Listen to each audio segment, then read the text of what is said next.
Dzień dobry. Witam Was na podsumowaniu pierwszego półrocza 2021 roku. Był to okres, w którym pracowaliśmy przede wszystkim nad usprawnieniem rozgrywki Cyberpunka 2077. Gra otrzymała w tym roku 7 aktualizacji, w tym 4 duże patche.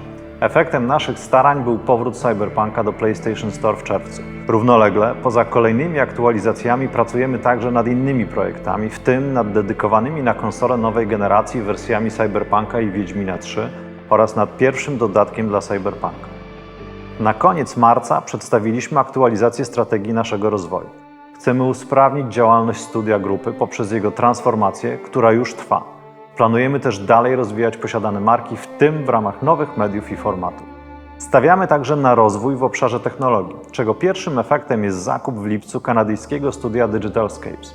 Grupę CD Projekt zasiliło kilkunastu deweloperów doświadczonych w projektowaniu gameplayu, programowaniu i animacji, z którymi współpracowaliśmy od ponad 3 lat. Mamy plany, by w najbliższych latach dynamicznie rozwijać studio CD Projekt Red w Vancouver. W lipcu odbył się także WitcherCon, dwudniowy event dla fanów uniwersum Wiedźmina, który zorganizowaliśmy wspólnie z Netflixem. Obfitował on w wiele ciekawych paneli, w których udział wzięli twórcy trylogii gier z CD Projekt Red oraz twórcy i członkowie obsady serialu Netflixa.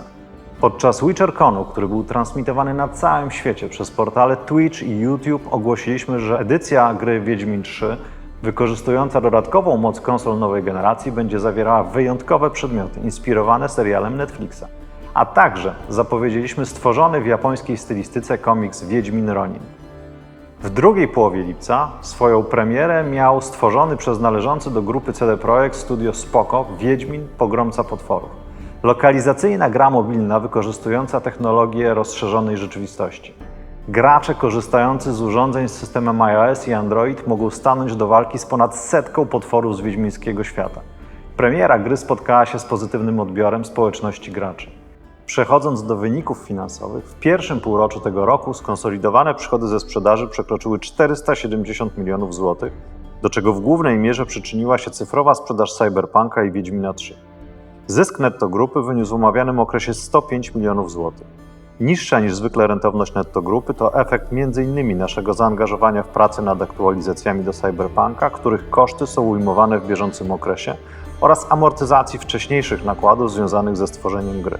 Niezależnie jednak od wyników księgowych, pomimo przeznaczenia ponad 500 milionów złotych na wypłatę dywidendy na przestrzeni pierwszego półrocza bieżącego roku, saldo naszych środków pieniężnych i posiadanych obligacji skarbowych zwiększyło się o ponad 250 miliona złotych. Tradycyjnie już zapraszam do śledzenia naszej aktywności związanej z relacjami inwestorskimi w mediach społecznościowych oraz na stronie cdprojekt.com. Dziękuję za uwagę i do zobaczenia na podsumowaniu trzeciego kwartału.